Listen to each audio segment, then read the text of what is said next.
motion to open the meeting. Make a motion, we open. I'll second it. All in favor? Aye. So it's Thursday, March 24th.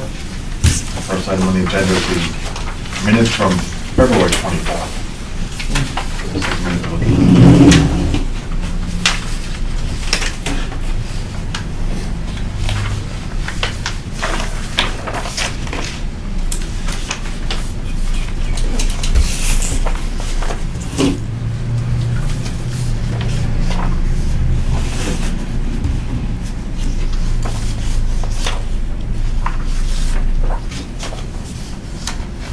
To accept. I'll second it. All in favor? Aye. No meeting mail, no appointments. That's next thing, 2022 Greens fees.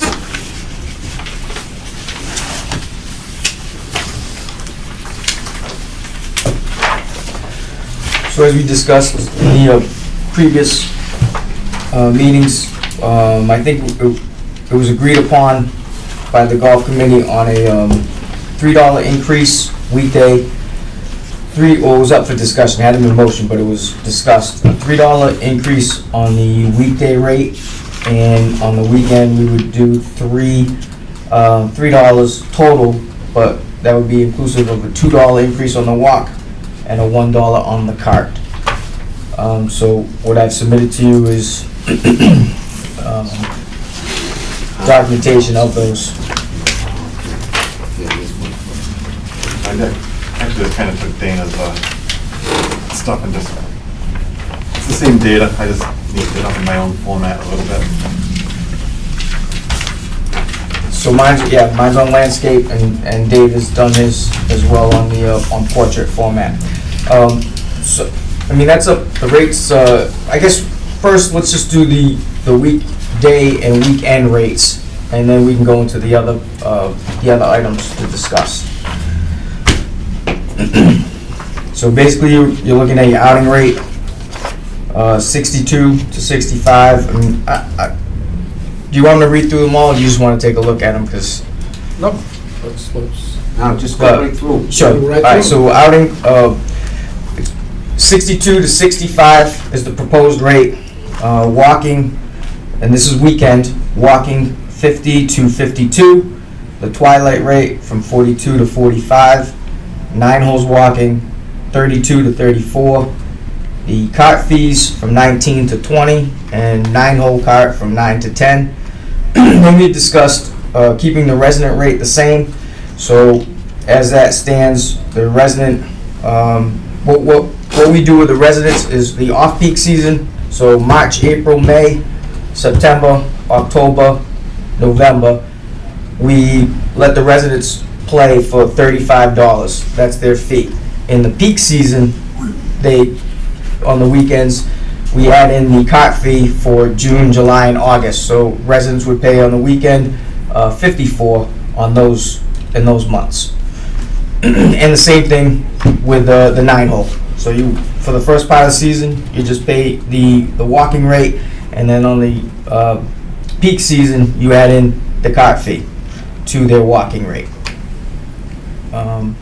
Junior rates for 18 holes and 9 holes was 20 and 10, and you guys have discussed leaving that the same, so that's also up for discussion.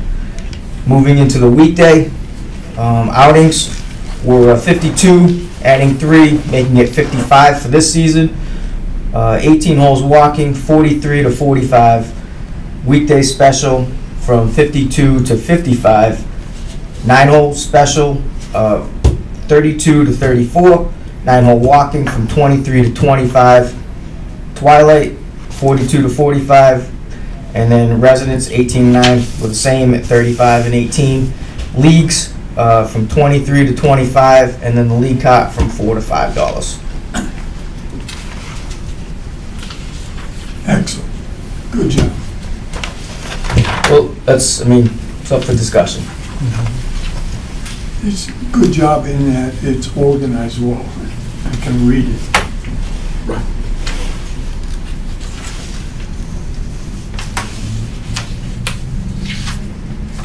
If there are no questions regarding that, The season pass program, we started discussing that, and again, the rates are up for discussion.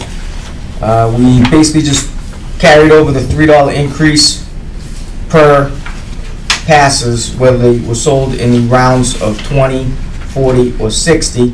So you take your 20 times 3, we'd add $60 and so forth down the season passes.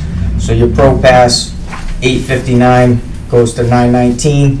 Your 40-round pass was $16.20, goes to $17.40. Your 60-round pro pass from $24.30 to $26.10. And then your walking passes, caddy pass 20, $6.59 to $7.19. The 40-round caddy pass walking is $12.20 to $13.40. 60 caddy pass walking, $18.30 to $20.10.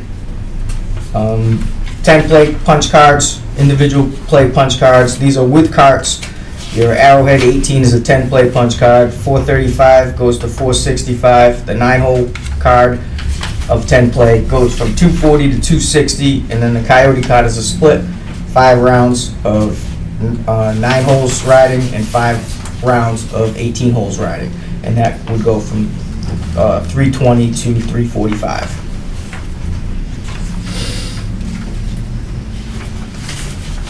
Then Mania discussed a proposal for a 9-hole walking punch card with the idea of bulk purchases getting more of a discount and larger purchases getting the better of it. A 9-hole punch card, I just put up a proposed rate of $2.40, where the regular off the street rate would be $2.50 if you walked in and play. $2.50. So those are all rates up for discussion, and then also to be reviewed would be the proposed Acushnet outing weekday rate and weekend rate. So just to get the discussion started, I was proposing a weekday outing rate of $50 for an outing that is commissioned by an Acushnet resident with valid identification of residency in Acushnet, with a limit of 1 per year, because you don't want one guy being a commissioner for like 3 or 4 outings because they know he's a resident, so everybody uses that guy as a commissioner for their outing. So you would have, basically, you could apply for that, and we discussed the application last time. I think we handed out a copy of it to everybody. I don't know if I brought a copy with me, I did. So basically, anybody that was a Acushnet resident that was hosting or they would be the commissioner for their event. They would fill out the application, submit it, we would review it.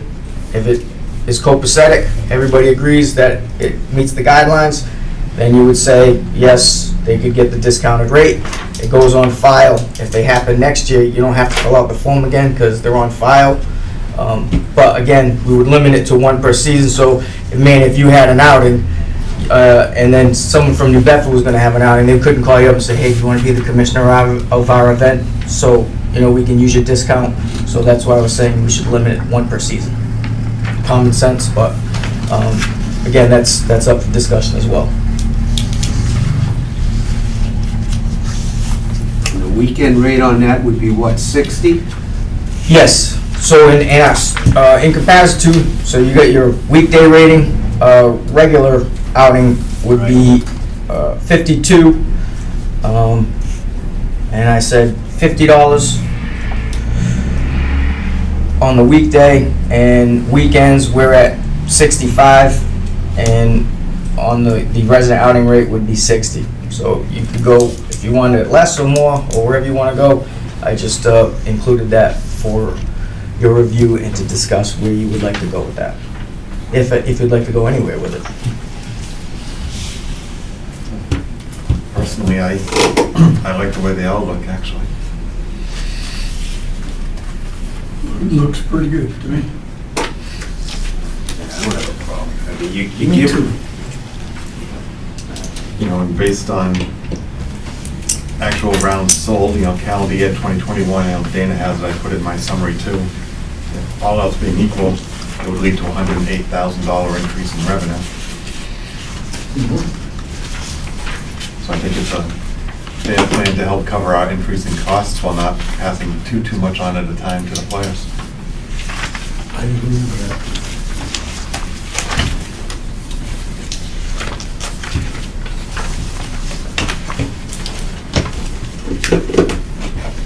And Ed had mentioned he was interested in seeing what was out there for other courses doing season passes. Crosswinds is doing a 10-play card with cart for $450, and Old Scotland Links is doing a program by dates, and I could send this around to everybody. You guys can take a look at it, but they have discounts for season passes, 10-play punch cards for 9 and 18 holes, and then other courses are doing what they call a prepay, basically a membership. You prepay X amount of dollars, $2,700, you get unlimited golf, and you pay $20 for the cart every time you come. And I mean, the prices are at unlimited different as places. far as weekdays, right? It depends on the course. Oh, Some say really? Yeah. weekdays, some have unlimited, both. So, $2,700? well, I think, I'm not sure if Pecoy's was for More, right? all 7 days, but I don't- they were at 2,700. That was the think it first one I for looked the- I at. think But- this is weekdays. And I do recall they It used, doesn't include the cost either. no, No. but we created our program because we want to control the average dollar per round, because we were talking to people that had memberships at the Whale, and they were getting their average dollar cost to round to $19, and we didn't want to be the course that gets chewed up by that type of customer. So that's why we've always said 20, 40, 60. If we want to sell and set quantities as to how many pass books we want to sell per season, we can do that. If you want to go up on a certain rate on a certain pass book that you don't feel is the right price, we can do that as well. And if we're going to limit the amount that we sell based upon how many we have sold, now is the time to inform us, because we open tomorrow, and I've already had a handful of guys calling that want to buy passes this weekend. So we need to know if we're going to sell passes right out of the gate, or if we want to let it breathe a bit and chew up some of the rounds that we sold in October, because we did $52,000 worth of passes sold in October.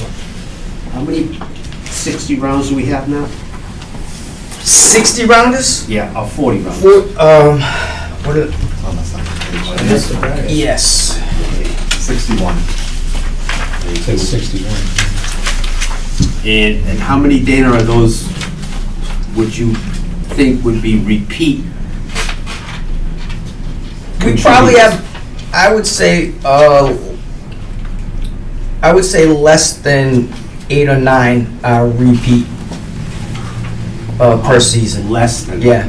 I mean, because as we discussed, 40 rounds is typically a season of golf. Right, So, I mean, some guys will buy the 60 because they'll split 30 and 30. right. And then some groups do it because they're bigger than 4, you know what I mean? Or they split them amongst a larger group. So, to keep those customers, I mean, that's why we created the program. To entice groups of golfers to be committed with loyalty to your club. And that's why you give them a benefit of a price break. So, I mean, like I said, it's up for discussion.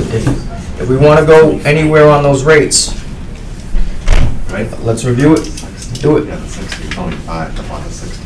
Yeah, yeah. We'll look at that. It's the same cost per round though, so I mean, Yeah.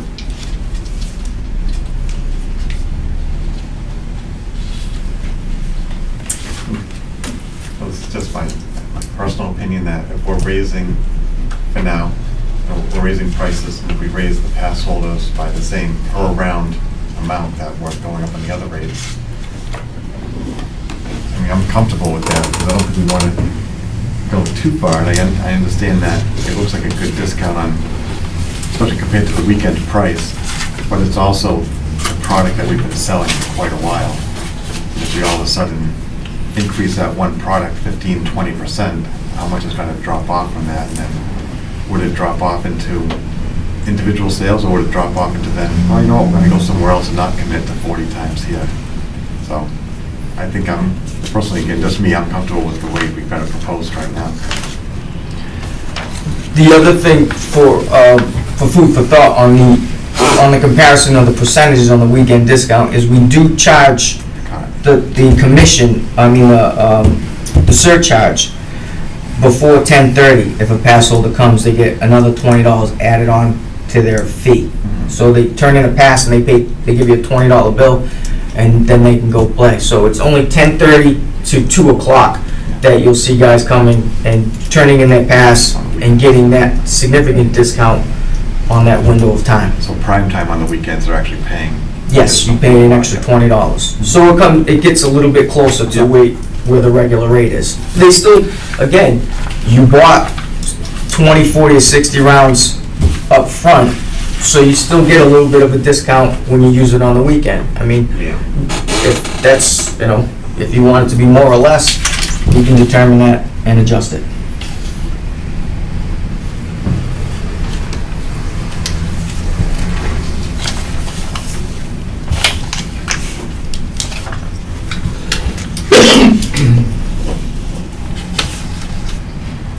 So in reality, on the peak time, right, so the 40 round pass comes out to $43.50 a round. When you pay 20, you're paying $63.50 instead of $72. Correct. So it's only an $8.50 discount, Correct. about 12%. So it's really not as bad as it looks on the peak times of the weekend. Right. And pre-COVID, with the reason why we set it at 10:30 is your T-sheet would start to lighten up and you'd start seeing some breaks Yeah. You'll let them come. between then going into the lunch hour, because it's lunchtime. So sometimes, that's when things soften up a bit.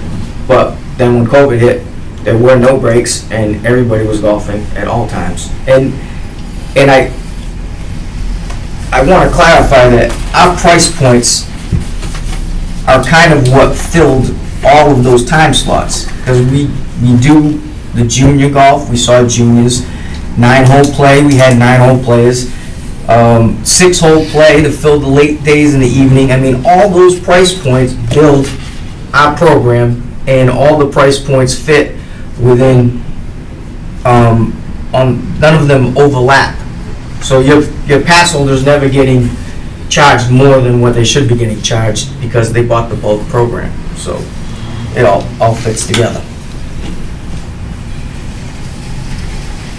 But we can shift that, again, we can shift that line anywhere we want.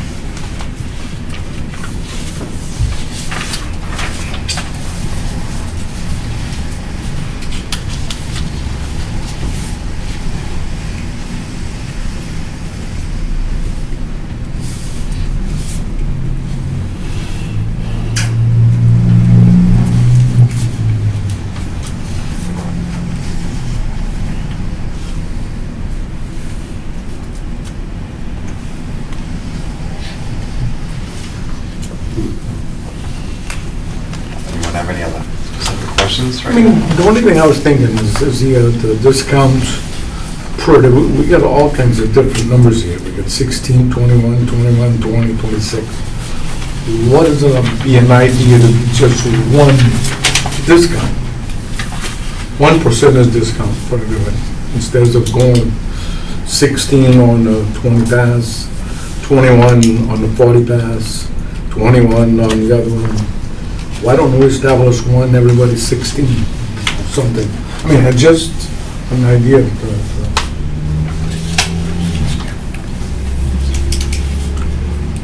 I think when I look at it, the difference is really between the 20, then the 40, and the 60.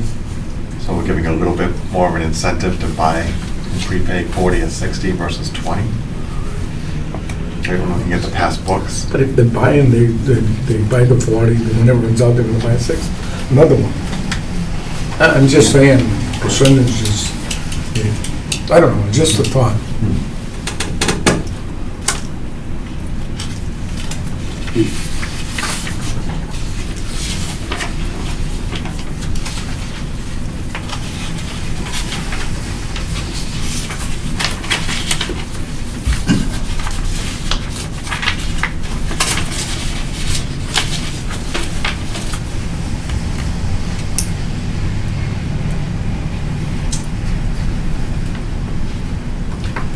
Question for you, Danny. If we drop the proposed 9-hole walking to 230, what would the discount be?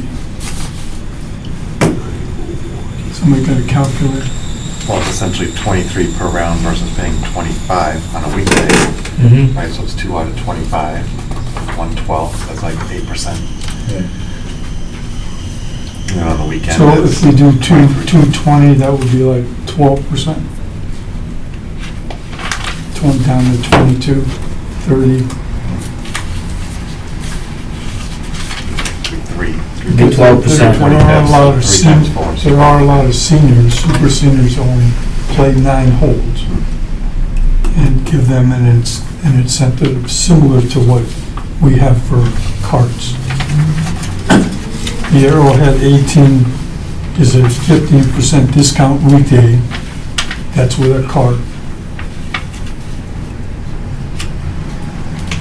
Or the Arrowhead 9 with a cart is 11%. Because Walker's has no abuse on the golf course whatsoever. Still take out divots. Pardon? Still take out divots and leave Well, Walmarts. They don't have 4 tracks going through it. There you go. So it's 2.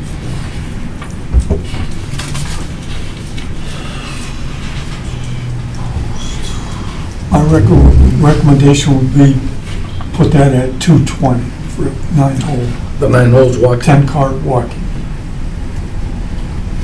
And I think everything else is fine. Okay, so that's 240 to 220. Put that in the form of the motion. I'll make a motion that we amend the 9-hole walking cart, proposed price at 220. I'll second that. Just to clarify, and everything else stays as And presented. everything else is. Sounds good to me as well. That's fine with me. All in favor? Aye. All have any Aye. questions? No. Okay. So just change that one rate, Dan, and we're good to go. Just a clarification on quantities of passes. Do we want to limit the quantity of passes that we sell, and should we start selling them day one when we open, or do you want to hold off till we hit peak season, or hold off till just before peak season? How many do you think we have out there that aren't used? Or what they, We just sold, not count what you just sold, like from last year, and just a rough idea. yeah, I'd have to check with the town hall. They're the ones Oh, that okay. document all the passes that come in and see what's outstanding See still. what's outstanding. You can carry them over from one year to the Yes, next. yep. So, just out of curiosity, without checking with them, what do you think? I don't know. I'm not holding you to it. Yeah, no, you know what, I couldn't even give you an estimate because we've sold a good number of passes these last Last year, couple of years. okay. Well, I mean, we've been extremely busy, so that's not anything that has even been on my So, You're radar. only good for 18 months, right? Right. So wouldn't that idea of holding back go back to how many we have out there? Not used. That's what we used to monitor. See how many were still outstanding before we said it. Ed used to document, I'm not sure if you still keep track of them, but I know the town hall records how many, who the books are. But I used to keep track every month. I gotta be honest, as busy as we've been, they've also been burning through those rounds as well. Okay. So as fast as I've been selling, it's not like they're going in inventory out and not being So you used. don't think there's like a backload that would affect us selling new passes right off the bat. Certainly, in my estimation, if you don't go beyond what was sold last year in a Right. month. Right. Okay. So if you maintain that. But to Dana's point, all the concern with the, I'm getting the right word, inflation and price of gas and all of that, is the market going to be what we expect it to be? Right. So maybe we're better off going right out of the gate, see how we do, see how the rounds. Right, see what the- How the phone, Mhm. how the phone rings, and go from there. And we can compare April to last April, see where it sits. If we're moving as many, Yeah. then we know that we're looking at the same appetite for it, and same take- demand. and Let April go, and then put a limit on May if Sure. if we need to. All right, one last question about that. What is the busiest, when do we sell the most of these It passes? used to be March and April Yeah, was okay. Blockbuster, All and right. then it converted, because we started doing the October promotion, and that really took off, and last year it peaked. So the fall is a lot busier as far as selling those passes Selling than the passes. spring. All right, so But they don't, in the fall, they're not using the passes, because that's when we give them the bonus bump card Right, for right, extra right. rounds. Well, yeah, Some okay. guys use the 10 card, some guys only got in 3 rounds, so they bought the pass and they got 3 rounds of golf, and now they're gonna use their passes this spring. So you got some leeway between April and the fall to decide where we want to go Yes. with this? Yep. Okay. Why would we hold off?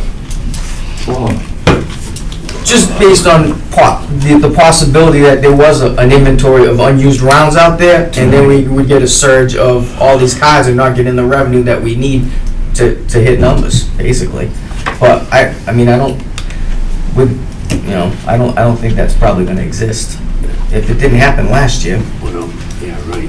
Yeah, no, I think we should because put the we were one- selling them Yeah, at well, the same that's- rate we yeah, were I- using. I can't how to buy it. That's it. I can't see any Because way we I think hold the year before, we did really well on passes too. We didn't really beat it by that much last year, and we didn't have a problem fitting in last year's quantity of those passes. May and June. Then if we have One it, pass. Yeah, but that's- Turn away exactly. Turn away 2,000. Grab as much money as you can up front. You never know which way this inflation is gonna go, and how it's gonna, determine whether people are gonna be I playing. just let it go, see Yeah, what, that's what yeah, and then if we have to make an adjustment somewhere down the Make a line, it motion on gives that? us that. Sure. Make a motion that we sell them as, when people come in and ask for them. Just start right away. Roger that. Yeah, I agree with that. Stop right away. Okay. All in favor? Money in the bank. That's right. now, this, just observation, this is on the selectmen's agenda for next Tuesday. So should Dana be presenting this information to them? It might be helpful. I know I have a meeting at my own work next Tuesday, so I can't go, but otherwise I would. What time's the meeting next Tuesday? I think it starts at 4, but whatever you need to be on the Is- agenda. Tuesdays, I'm the only guy on shop. Tuesdays is Isaac's day off for his other job.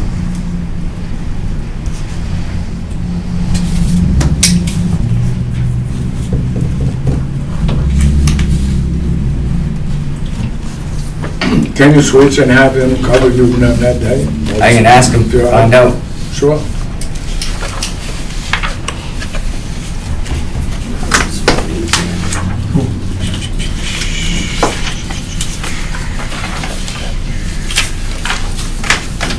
So everything is adopted, right?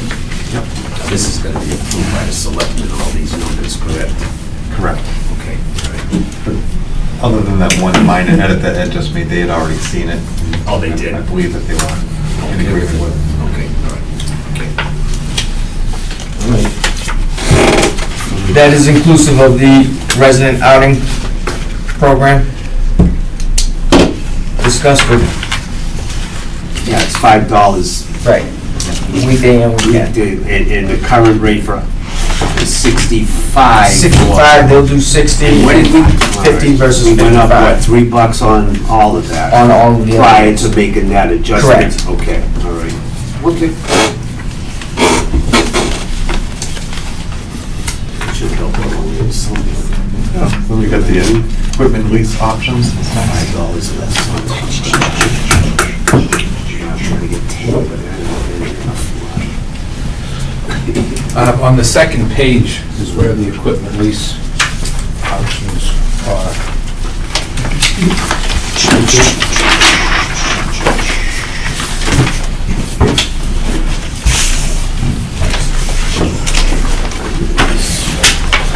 So I contacted Turf Products, and we discussed with the leasing company that they go through.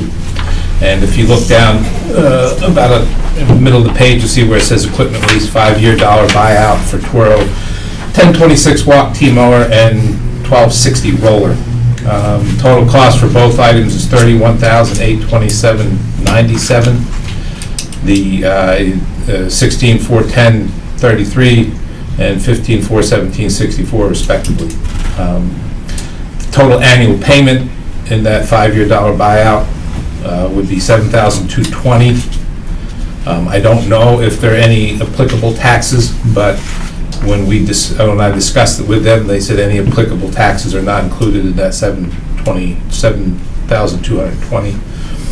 First payment will be due 30 days after delivery of the equipment, and there is a one-time $250 documentation fee per schedule. And what the schedule is defined as the setup for delivery. So, of course, we would have both pieces of equipment delivered at the same time, so we only have that one $250 fee. And if you were to have them delivered at two separate incidences, then you would have to pay $250 each time something was delivered, So basically, in a nutshell, that's what it would cost annually, $7,220 over the 5-year period with a dollar buyout option at the end of the 5-year period.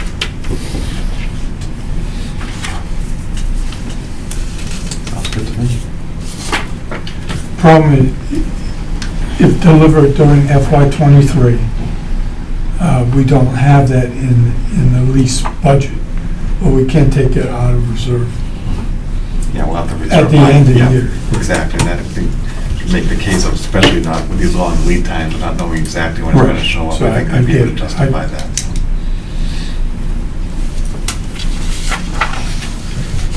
Make a motion. Do we need a motion to support that? I would think so. 5-year, recommended 5-year lease. As presented. I'll make a motion that we adopt the 5-year lease. That's me.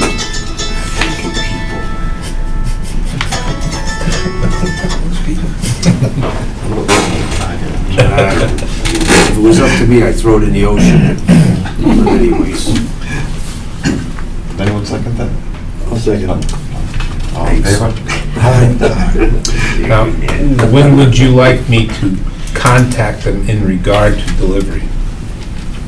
Should it be delivered now, if it's available, or should it be, because first payment is due 30 days after delivery? Or should it be delivered sometime in June with first payment in the next fiscal year? Needs to go before the Board of Selectmen for approval. Yeah, Because let's make sure that they approve the plan of doing the lease.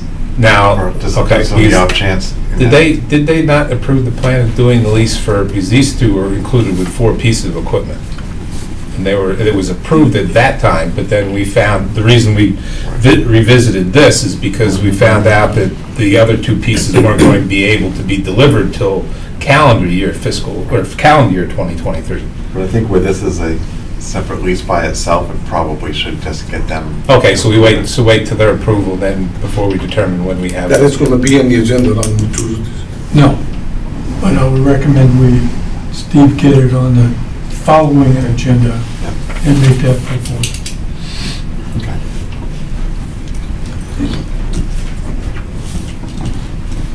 Are they on an every other Tuesday meeting? Yeah.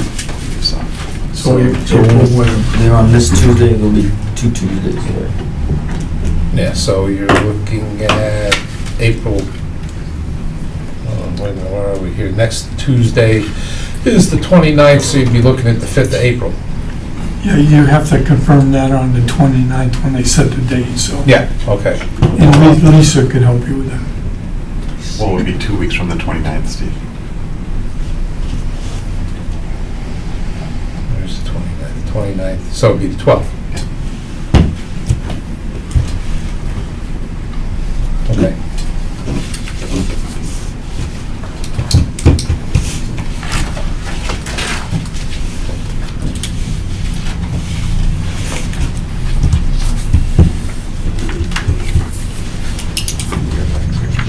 Second assistant position? Well, if you look slightly above where it says equipment lease, there's category, we already discussed staffing. Second item there is the second assistant.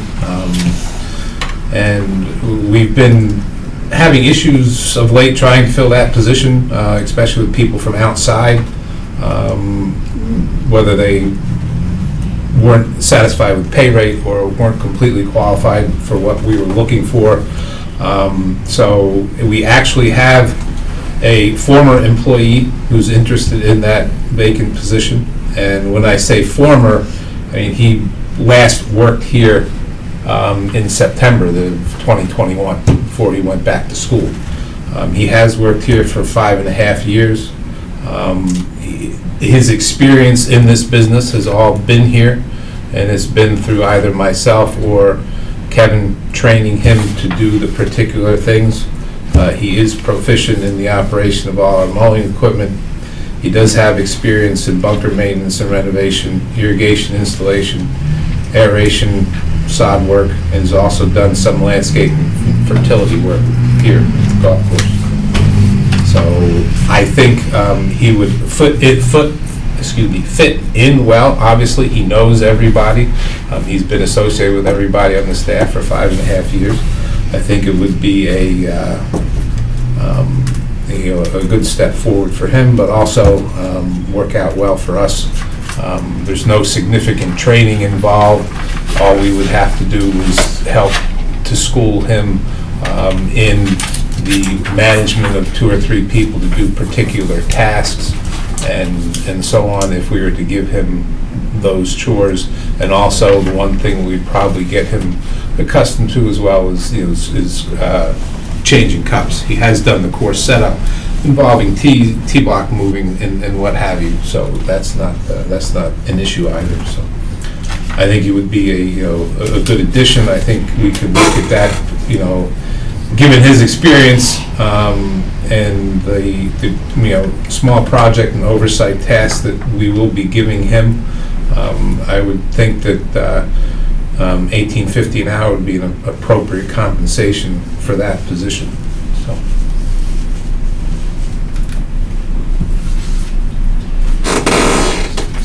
Steve, is this guy's gonna be able to redo bunkers, Yes, like the sixth hole on the right? 6th hole on the right. When you say redo the face? Yep, face. Yeah, he would. Yeah, as far as resodding the face is concerned, yes, I think we might want to look at possibly lifting that bunker up a little bit and softening the face slightly so it can hold a piece of equipment and be maintained better. But as far as is doing, as mentioned, he's done sod work and so on. So That's on 6.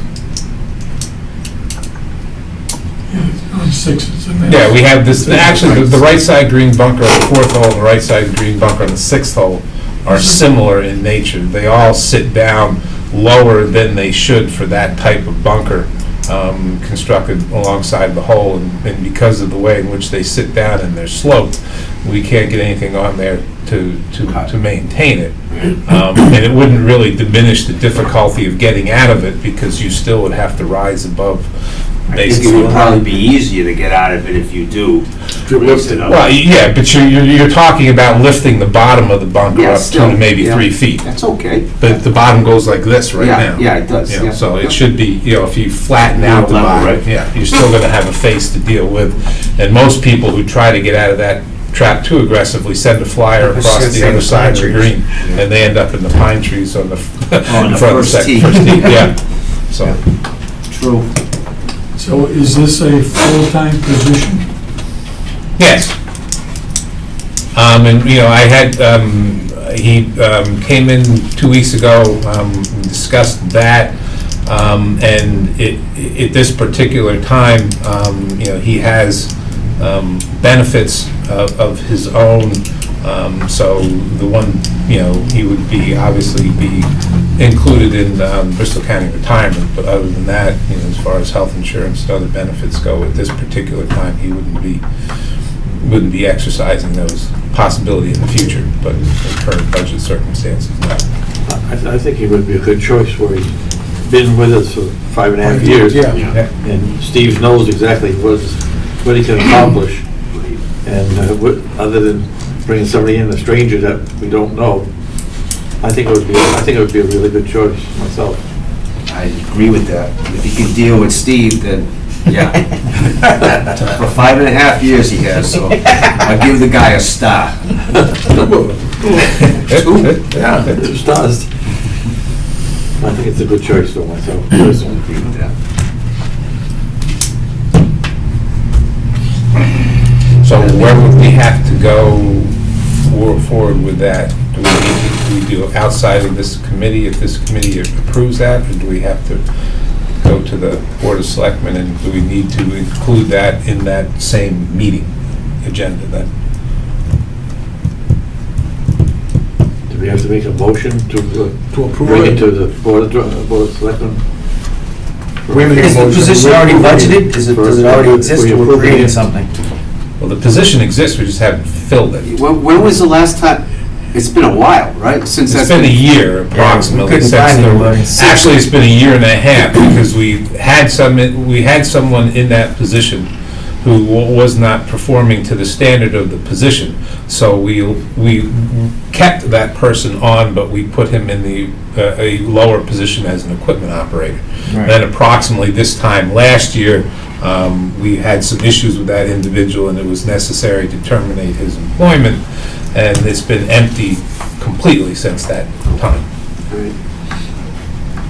So do you have funding to support in FY '22 and in FY? Yes, I did the calculate, for the remainder of FY '22, we have the funding available. I mean, in FY '22, he won't be out of school and available to work till the full-time. So it's till the just a 6th of May. short period of time. It's a short period of time in '22, and I did the numbers for '23, and I can fit that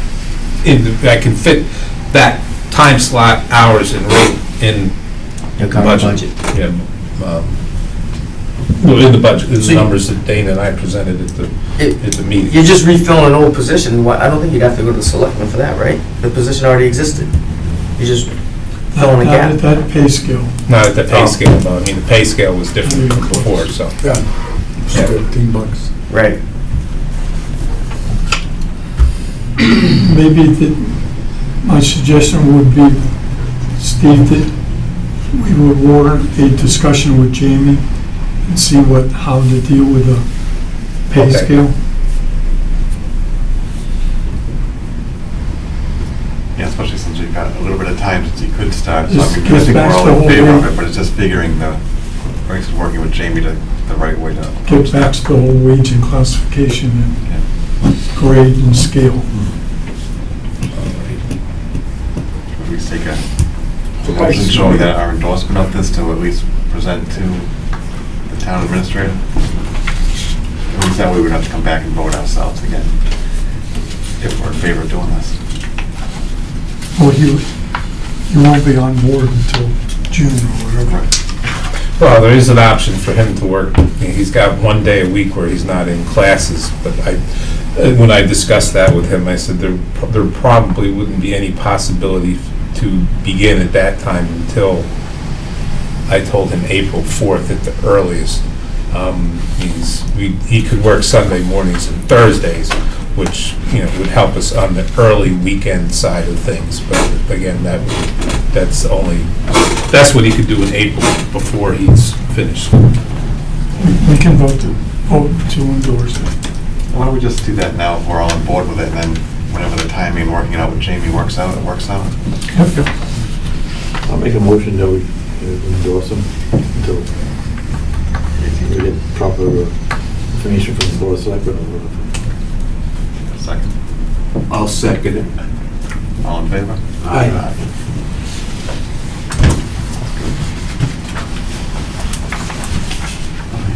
I already discussed the local groups, we kind of already did that by Yep. approving the rate. Yep. Budget update from the finance committee. The finance committee meeting, I should say. Went well, hopefully. Yeah? Yeah, no, the presentation went well. We had a couple of questions. You know, nothing of, you know, of major importance. Of course, we, you know, in particular areas where things need to be increased, you know, basically because of increased costs, material costs and so on. And we went through the budget and addressed any of the questions. And again, the only thing that was not included in that budget was what the selectmen may consider to do for pay rate increases for non-union staff, such as myself and Dana and Sally. Isaac and so on, so. Yeah, they were very receptive, very appreciative of what we've done with the course. And all of them had heard from friends or relatives or somebody that has played the track and liked everything that's going on there as far as conditions and staffing. So it was good. It was a positive experience. The only observation I have is that at our last meeting, we voted to add 5,000 to overtime budget. That was not included on the presentation. That wasn't included in the presentation. I think I missed that because the budget that we had to discuss was the budget that came 80%, from yeah. the finance committee. Right, so So I didn't, you know, I'm reading off of that budget, and I think, because Ed asked me that same question, I thought we possibly could have added that to, we added it to one, where did we put that? Longevity, I think, maybe. we put a line item for overtime. Yeah, because we didn't have, because that budget that we were going down, position by position by position, didn't have a line item. So That's what we voted on. we voted on, yeah. And- But it wasn't in that And that's budget. what I presented to Melissa to update, and it never got updated. So, So was the dollar amount different down the bottom then because of that? no, because it It was still the one. could, because we adjusted, Yeah, no, we same. adjusted the capital Okay. Yeah. to keep it the same. The committee had made an internal adjustment to keep the final number the same. And I So- gave it to Melissa to make the correction. And it didn't get back to these guys. I think the important thing is the bottom line's the same. We could probably always address that through, you know, if it doesn't make it before town meeting, we could always address it through a transfer at some point Right. as well with the approval of the finance committee if it has to go that route. I'd just be concerned that the bottom line is correct. It sounds like it was, so.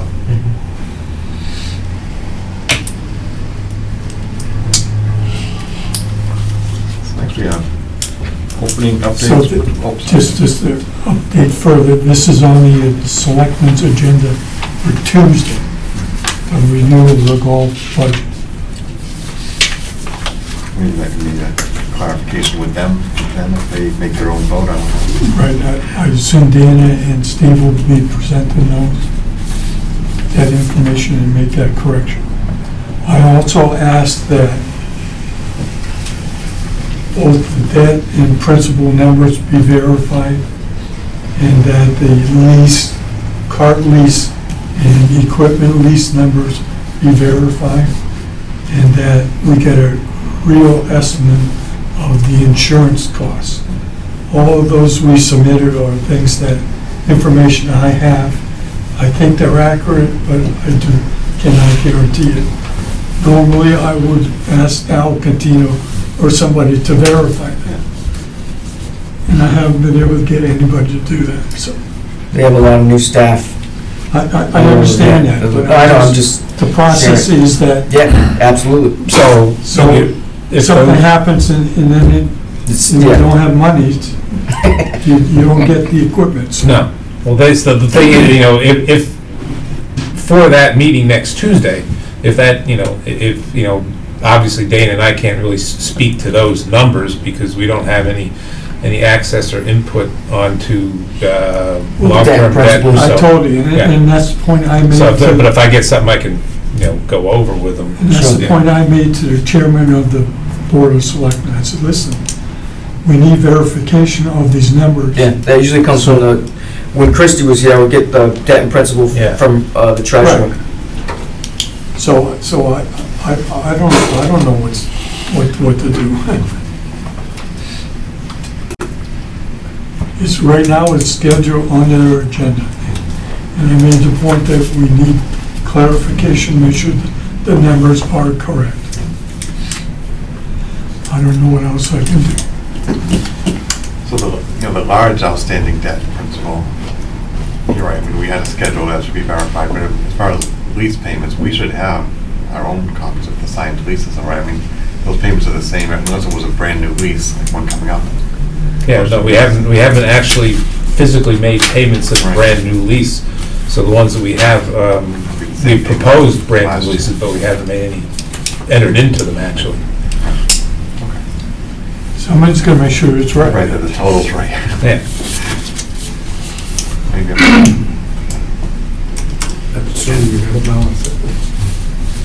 maybe whoever, I apologize, I don't know their name, but whoever the treasurer is now, maybe they can just help confirm the debt schedules for us. Sure. And Jasmine's the That's right. treasurer now.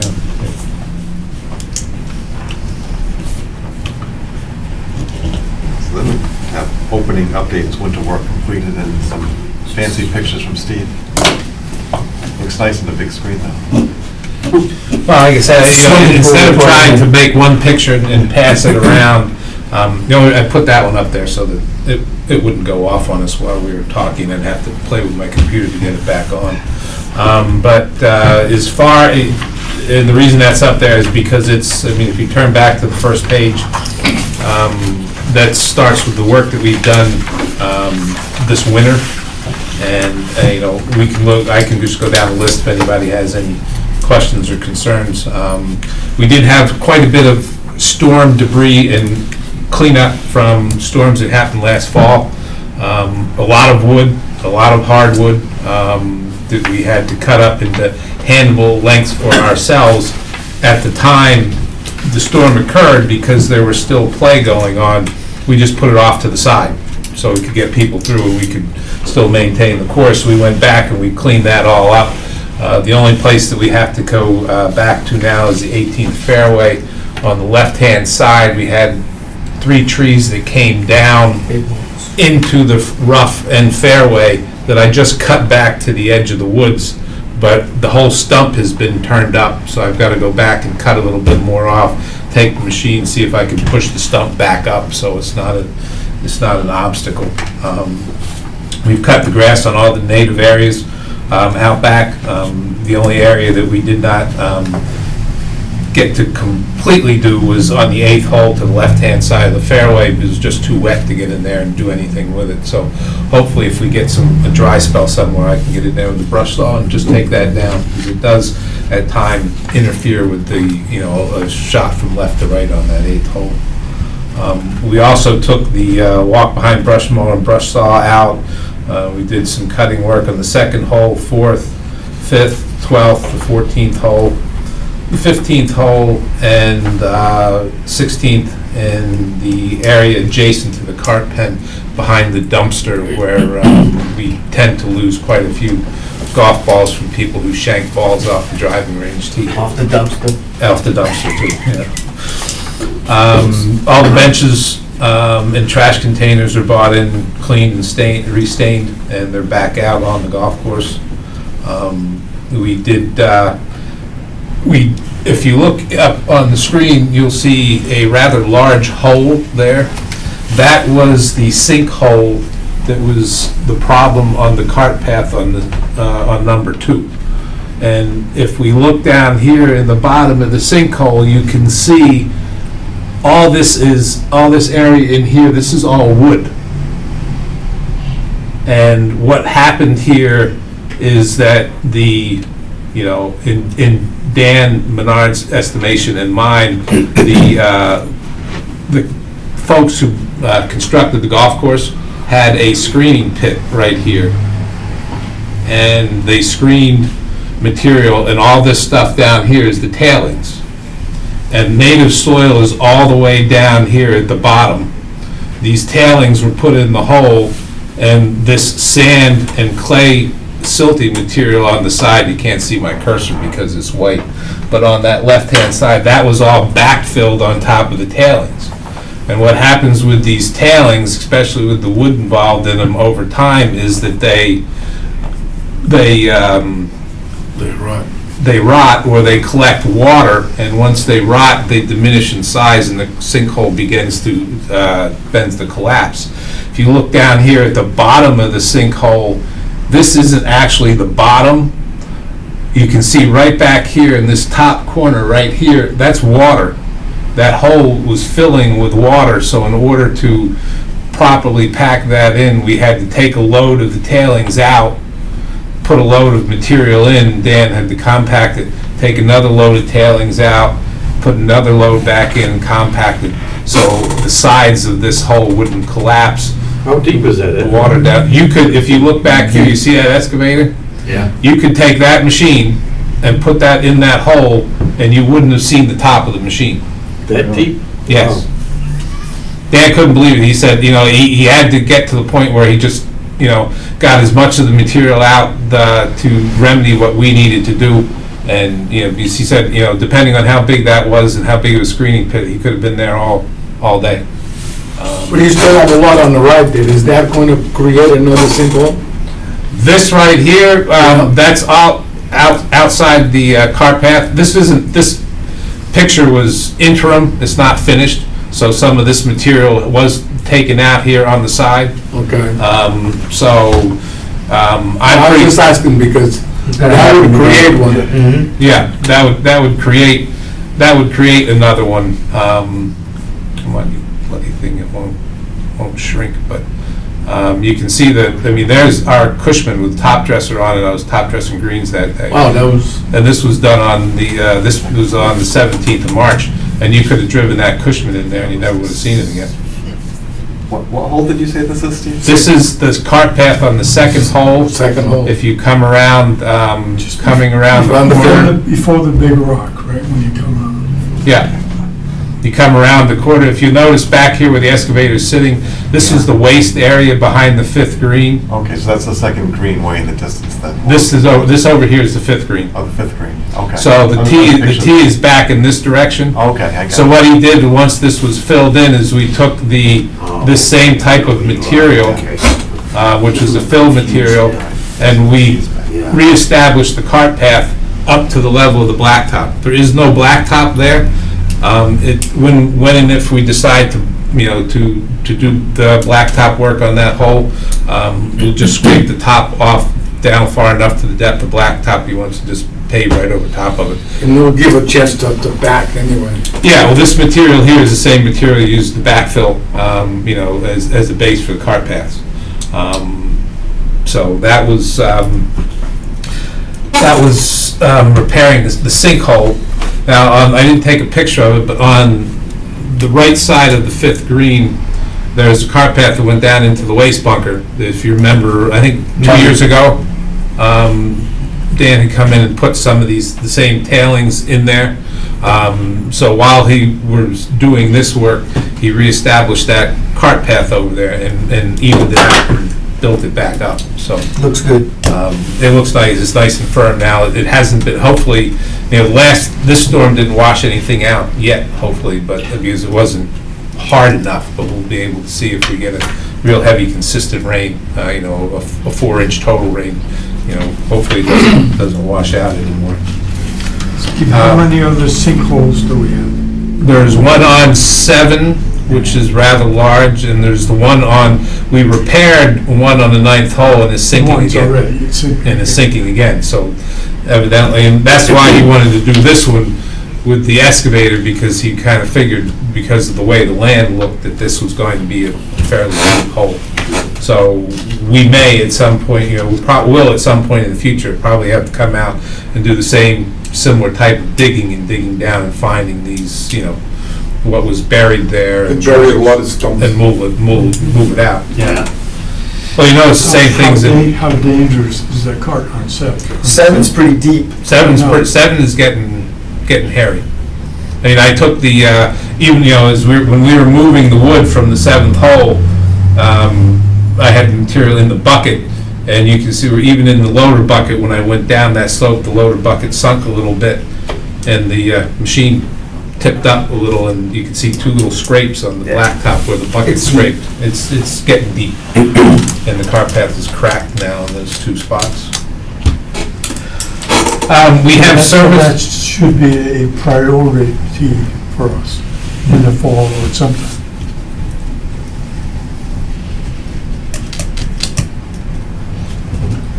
We agree. Yep, Or somebody gets killed. Before we Yeah. lose somebody. yeah. All the golf carts have been serviced, as well as the utility vehicles, changed oil and spark plugs with cleaned air filters. Some needed new accelerator cables, a couple new windshields, and we had 2 that had bent frames.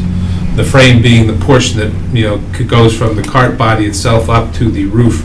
They were kind of cocked Shifted. to the right a little bit, so we were able to put some heat to them and straighten them out. They're not perfect, but they're a lot better than they were, as opposed to. What caused that? In my opinion, somebody They rolled rolled the over? cart. Possibly. Yeah. So however they ended up rolling the cart, I don't know. Probably the sinkhole. Could have Could been. be. The grill's been cleaned and repaired, Strange things happen. so the grill's ready to go.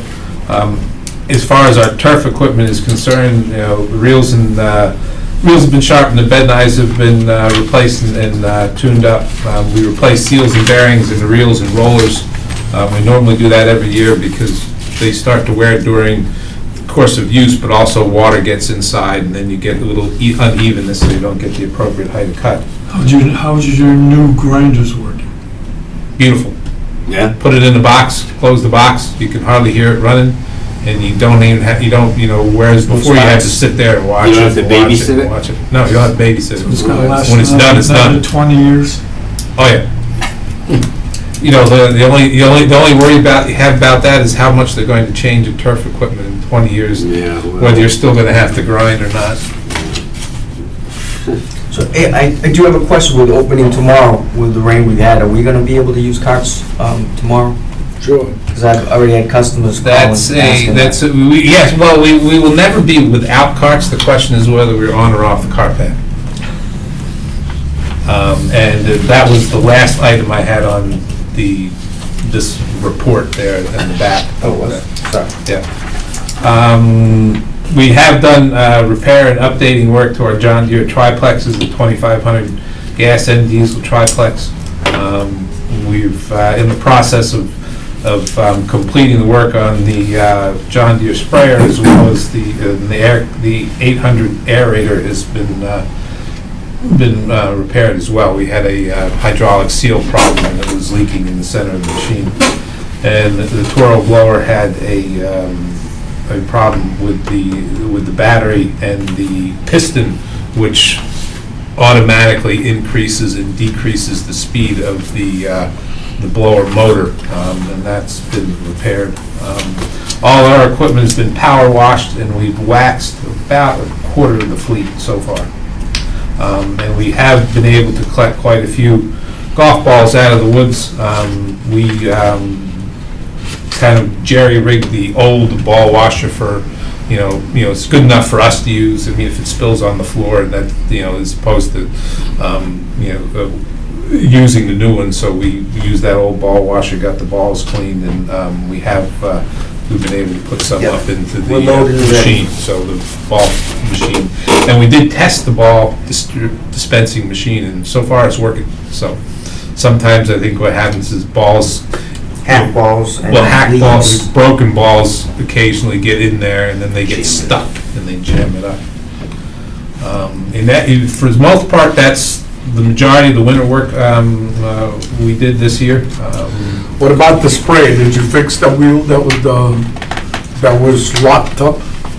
Which, well, that's the John Deere sprayer, and there's really, it's not so much, oh yeah, well, that was the brake.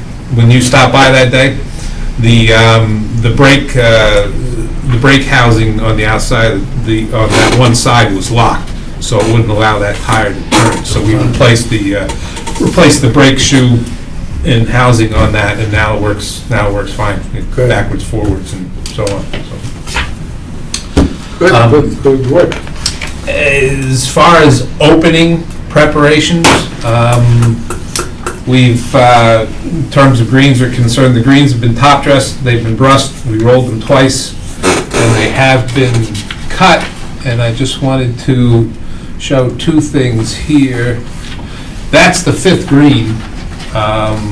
Let me enlarge that a little bit. All of our greens, with the exception of one, look like that, which is pretty good for this time of year. Okay, yeah. They might not be completely smooth because the freezing and thawing and so on, but I they took a look- walk out there. they look pretty good. Yeah.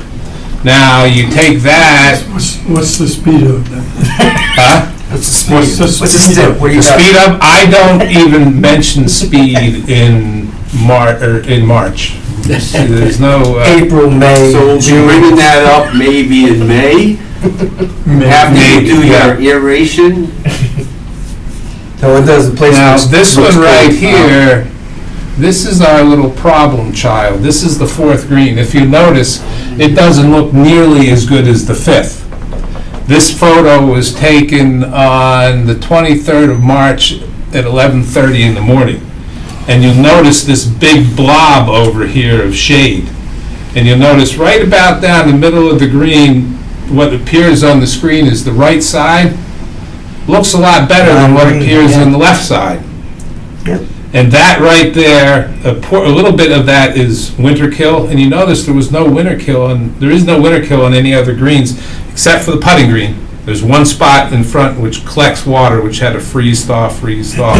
Yeah. This green is like that because of those lovely trees on the right side of that green. They look good too. And until we chop those trees It down, looks good too. that green isn't going to be any better. There is You have no, those trees marked? I don't have them marked because there's so many of them to mark. Are they Estimate. on our property? Yes, they are. But if you look at that picture right there, Are they deep in, Steve, or are they right they're on? right along the side, Oh. where, Yeah, I was trying to put this one up next to it. You can see the difference. Yeah, So, and it's not, this the same management program, same fertility program, same pesticide program, same fungicide program, same amount of traffic, and this one even gets a temporary green in the fall. How many trees? How many trees? You're probably talking 15. In-house or out? Well, depends on if I could drop them, because they're Pine big trees? trees. mostly? Big pine trees. Okay. If you go to look at the right side of the 4th green, on the other side of that bunker, back into the woods 25 feet, and to the left towards the black tee on the 5th hole, Right. But gone. they're on our property. As far as I know, because they're within the limits of how far back the black tee goes. Right. Okay. And there is a caveat to that. In my little walk out there when Mr. Mungem was here, he stood there, looked at that, and Oh, he he said, was "Why there? in the world have you left those trees there?" It's an old one. And I said, "Well, that's because I was out there yesterday, yeah. And you marked those trees on the 8th, and I'll have to agree with you, they need to come down. Oh, that picture's coming next. Okay. Yeah. I'm looking, there's like 5 of them that you already have marked. Because if you Right in the corner as you go, go. yeah, if they It's gotta more go, than 5. yeah, it changed that green, and Well, if you look at this That green picture, is in good shape though. this picture is because it gets some afternoon shade, but you look at this picture is the 8th green, Yeah. taken at 9 a.m. on the 3rd of September, 2021. See all the, Almost the entire half of the green is shaded. Right up here in the front is where we have a problem with wear and compaction. But if you look, there is no sun getting to that fairway, which stays soaking wet. Yeah, we had to turn all that into the. And if you look where my cart is, That is from where my bad. cart is, going backwards to somewhere in here, those need to come down if you're going to have better turf and better playing circumstance. Kevin and I were out there the other day looking at that, and if we're going to take that cart path in the future and stick it on the same side that is existing, then we thought that it would be better to move it somewhat closer to the 9th tee and get it away from where it's wet, so it won't be heaving and cracking and having all that great time in the summer when it rains. But, since John had mentioned, I just put that in there. Yeah, we should make them all like the back nine. The Lorax. Well, you know what, in most instances there, not too many, these particular trees would be noticed, but most of the other trees that we looked at for removal probably wouldn't be noticed. No, and plus, isn't those trees are kind of what's causing Well, those trees are destroying the destruction? cart path. Yes.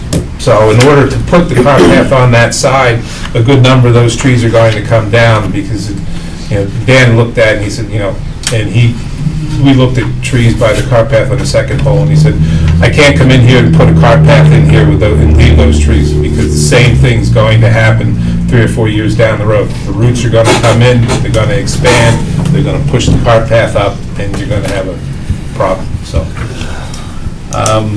But I just wanted to put, because those pictures illustrate the condition of 18 of our 19 greens, one of which is going to be a little bit of a problem. I set the pin up on it.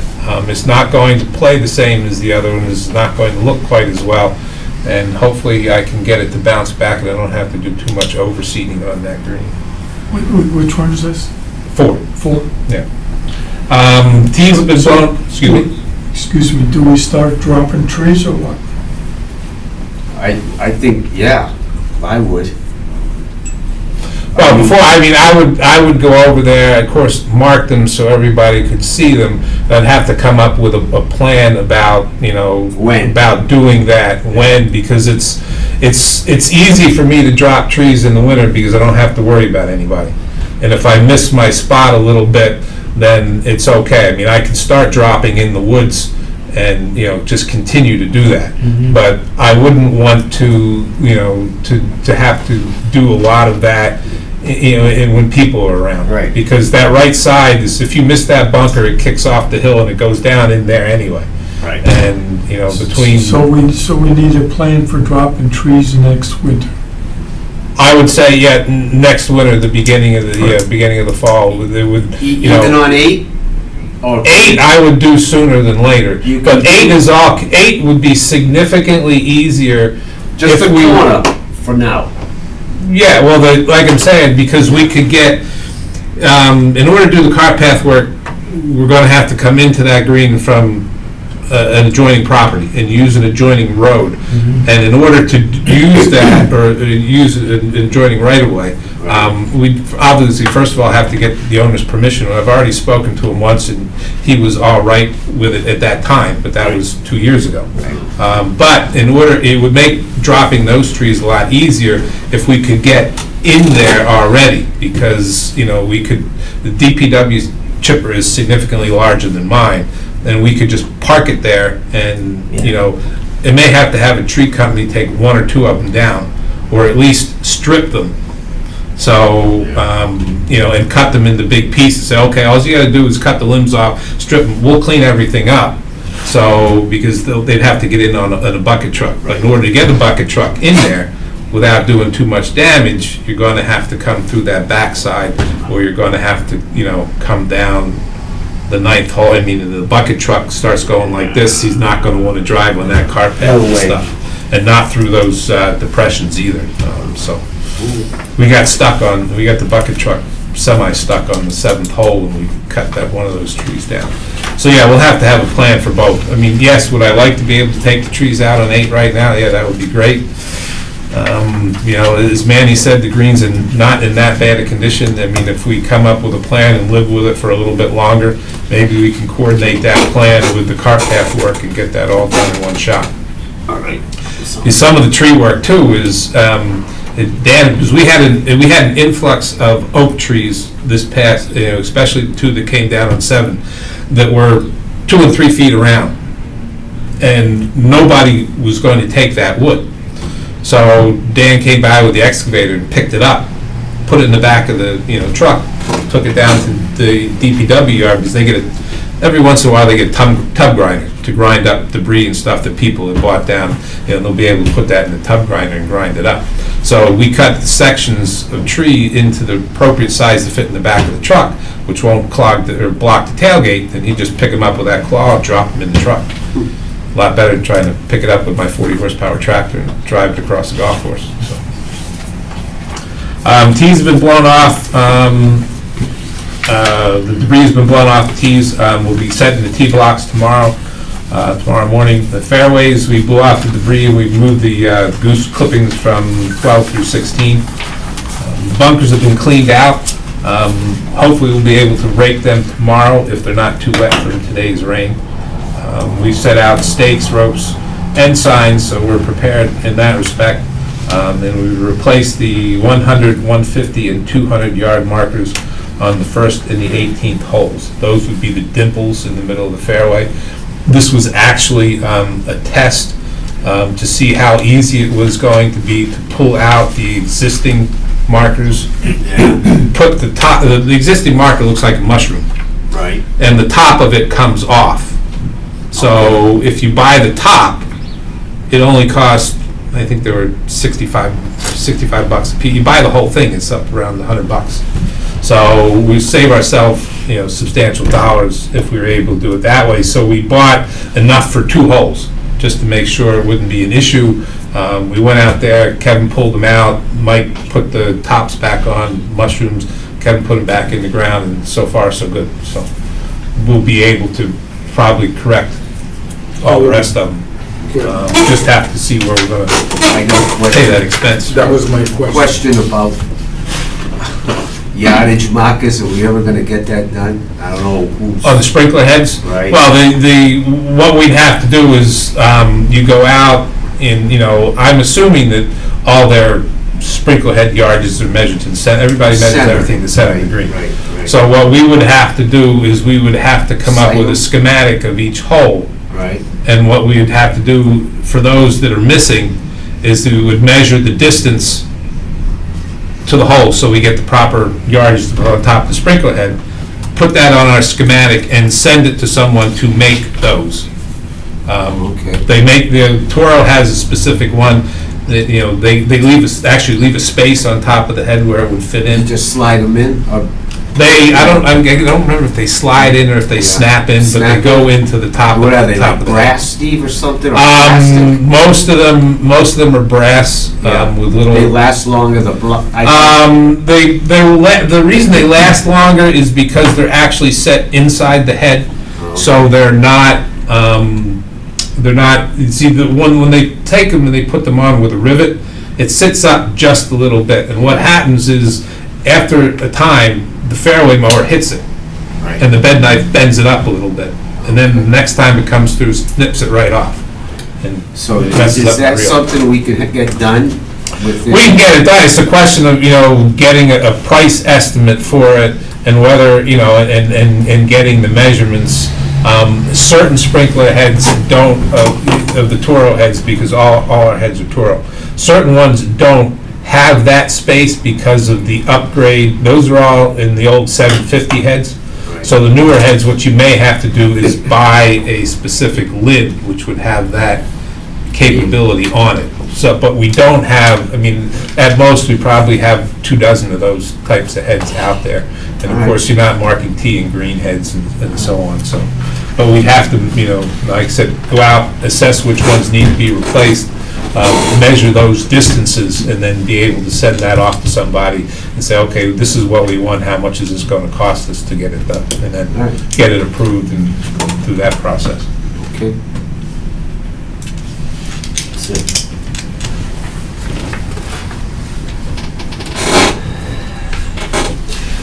And you had mentioned, somewhere we mentioned other planned work for the spring. And that's on the last page. One thing I would like to propose in doing the work to get here, you know, when we were discussing cart path work, Dan and I went out and we looked at the front side of the golf course because there was some concern for doing cart path work on the second hole back by the bridge, where we have some fissures in the cart paths which, you know, basically create bumps on either side of the bridge. In this I bring this picture back up again because this cart path here, right behind the top dresser, is the cart path that winds back to the second tee. If you're standing on the forward or the white tee on the second hole, you've got that large outcropping of ledge on the left-hand side. The cart path comes up to that ledge, turns to the left, and then goes around. This is the turn right here that brings it back towards the second hole. And we could not get to that bridge with asphalt trucks from the front side. So we said, okay, well, we're going to have to make a note of that because we're going to have to go, in order to do that second cart path, we have to bring the asphalt trucks plus the excavator and any other equipment down 6, cross the cart path on 5, up to the 5th tee, negotiate the turn by the 4th green, go all the way down the wood line, because we can't really cross with the excavator and the big trucks across the fairway or the rough, or we'll make a mud hole. So then we have to come all the way up the right side of 3, then find a way to go around the second green because we can't make the turn up by the 3rd tee. So Dan and I looked at all that, and he said, listen, he said, I'm going to make more of a mess out here that you're going to have to fix than it's worth it doing all of that. So what we did is we happened to be over here and we were looking at this, and I asked him, if you look in front of the excavator, you can see this brown area back here. If you remember, that was all briars. It was all briars, it was weeds, broken trees. Basically what it was is where when they constructed the golf course, they backed in there and dumped stuff, because you could see mounds where the trucks had backed up and just dumped. So he came in order to get over here, we looked at that and he said, I can make it back there. And I said, okay. So we took a look and we walked around behind the green, and it comes out all the way over here by the 6, almost 150 yards away from the 6th tee. So what we did is we came through the woods, came all the way around, and it's not woods, it was right up against the back embankment of the green, came behind there, cleaned all those mounds up, and got it even, so actually we can go down there now and cut. There's no briars, there's no vines or anything there anymore. A little bit of stuff left in front of the pine trees. We didn't take out any trees. The only thing we took out one tree at the entrance, and the other trees were fallen over and dead, so they weren't new trees cut down. Well, they were held up by the vines. You reached up and you grabbed the vines and pulled them with the excavator, and the tree fell over. But that was all cleaned up, and my point in mentioning all that is that we'd like to be able to hydroseed that. And I contacted North Shore Hydroseeding, who has done hydroseeding here at the course before, and measured all that out. The square footage is 11,500 square feet, which includes a small 2,000 square feet area to the right of the 6th tee, which we also cleaned up as he was going through. So the price for that comes out to $1,980. That includes the hydromulch, the wood fiber, the tackifier, and what everybody's charging now, a mobilization fee. Everybody, I mean, I know. it's incredible. I Just keep creating terms. Well, it's mobilization. I can understand. I mean, it basically crew and equipment to the job site, but everybody's taking the increased cost of fuel, not only for the vehicle that you're transporting in, but for the vehicle that you're operating to do work, and they're putting that onto the price. So the reason I mentioned all that is I wanted to bring that up to the golf committee, and as a sidelight, I forgot to mention that at the 6T, in the past, we've had a lot of outings that like to set up their closest to the pin, so on and so forth, at the 6T. And they usually set it up on the back, and it just wears out the back of the tee. So when we were pulling out from fixing this sinkhole, we said, I looked, and you could see, there were ruts along the side of the cart path that were about this deep from the trucks moving back and forth. And Dan and I looked at it and said, well, why don't we'll take the cart path, not blacktop, but the same fill material, extend it out about, I think we extended it out 3 or 4 feet to the right as you're facing the green. So this way, when we do cart path work, we're not going to be tearing that up again. But now we have a spot where people can set up their tent and their table, which is directly at the tee, and they can look to the left and they can see the entire hole. They can see if the hole in one goes in and so forth. So it worked out pretty good, and it left about a 2,000 square foot area over there that would be included in the hydro seeding. So I wanted to bring that up, see if we could afford to do that through whether it be some of the capital funds that or not capital funds, but whether all those bloody things. The funds that we had available from Encumbered? warrants in the past that weren't completely used. I think there was 2 of them. I think in the total was somewhere in the neighborhood of 25,000 and change left after the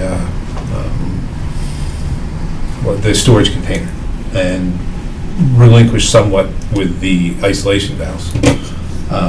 So that's one of the projects. Talking $1,000? Excuse me? How much? $1,980. $2,000. Yeah. Just expensive. Yeah, so to try to go through one of the articles, if we've got it in a line item, let's just take it out of, I make a motion to approve the $1,900. Second.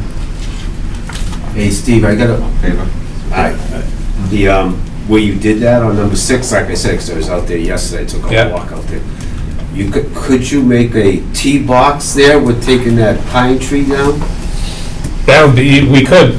That'd be up to you. That would save the wear and tear on the one that's existing and move it into that? Yeah, it would help, although if you notice, you're gonna take that tee box and squish it up against the woods, so you're gonna have no afternoon sun. So you may have to rotate between the two Right, to yeah. keep both there. Just take that big pine tree down and the yardage would be close to, at least to the white and the woman, and I don't know about the blue and the black. You could, I would recommend raising it up a little bit because it sits down, and especially on that hole, you'd wanna be up, elevated a little bit because you're kinda shooting up Right. to the green. But if you have overseeded on the blue tee, you could, for a couple weeks, use that tee. That tee, And then right. rotate. Yeah, you can go back and forth, Yeah. yeah. And we give you extra teeing space on the par 3 holes, which we need, Exactly. especially if we're gonna hopefully continue to get 35,000 plus rounds a year, so. But yeah, that's a possibility. And basically, all you'd have to do is, we have access to irrigation from the forward tee, so we could cut the irrigation over there, put the heads in, and time it the same as the forward tee in front. So basically, all you'd have to do is, bring in material, level material, put the irrigation in, and grow it in. It'd be something to.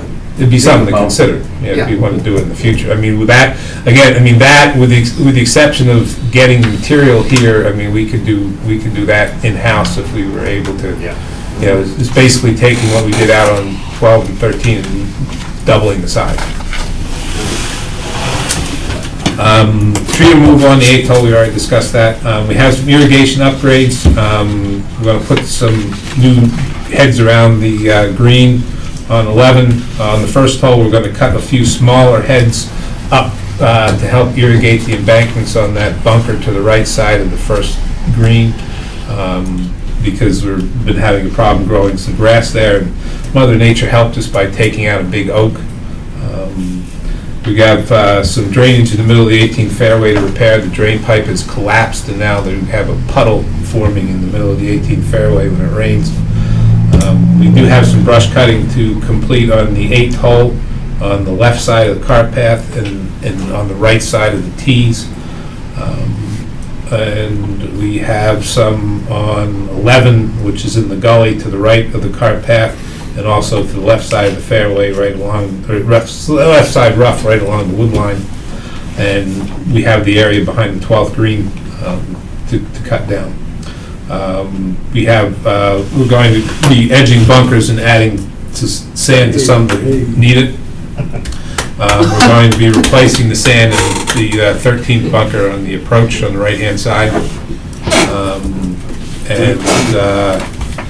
We have verticutting of the fairways, and last but not least, we have needle tining of the greens, and I just wanted to show people what the needle tine was. And that's what it looks like, so everybody can see it. But what this tine is used for is to vent, but it also pulls a tiny little core. So if you look at that, we're hoping to use that. Oh, yeah. Yeah. And what we can do with that is kind of, we're hoping to use that 3 or 4 times a year. And just so that, just so that as an example, the reason why we propose that's what they call that a samurai tine. It's specifically made to pull out these little cigarette, smaller cores.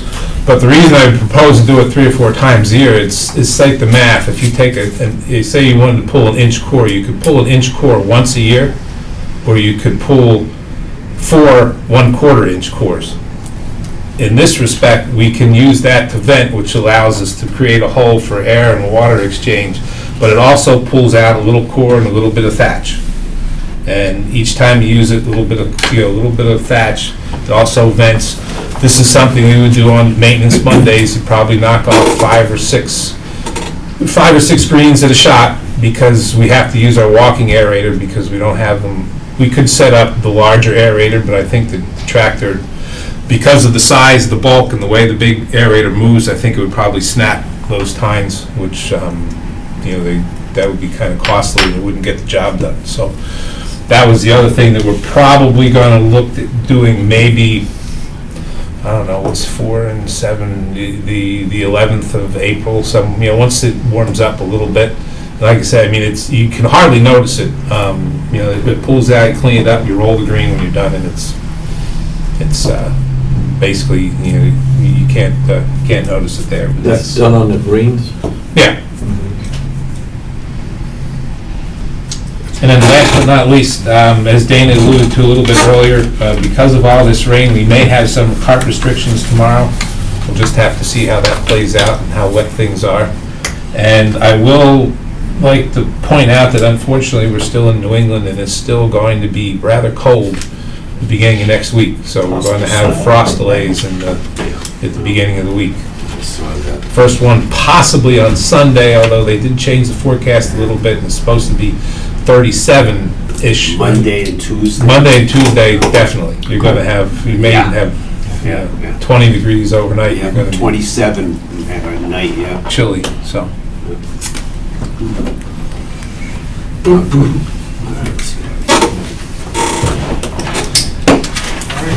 want to set the next meeting? Battery or. I'm not here at 12 to the 20th. We'll have to get to those. You're doing the slides. Don't get sunburns or get tangled with the I'm gonna bring back wires. a slideshow. Don't get tangled. I'm gonna bring back a slideshow, Manny. Okay. Okay, so we can all enjoy it. Yeah. So when's the next meeting? We're gonna figure out in a minute. Probably like 21 and 28. 21. 21, I'm okay, yeah. vacation, that'd be easier for me. April 21 is, 21, the last two Thursdays in the month. Either one. 21, okay? Okay, we do it? 21 sounds Or good. you're gonna be away? I'll be here. April 21st, Okay. 4:30 here? 4:30. Here. In the Acushnet.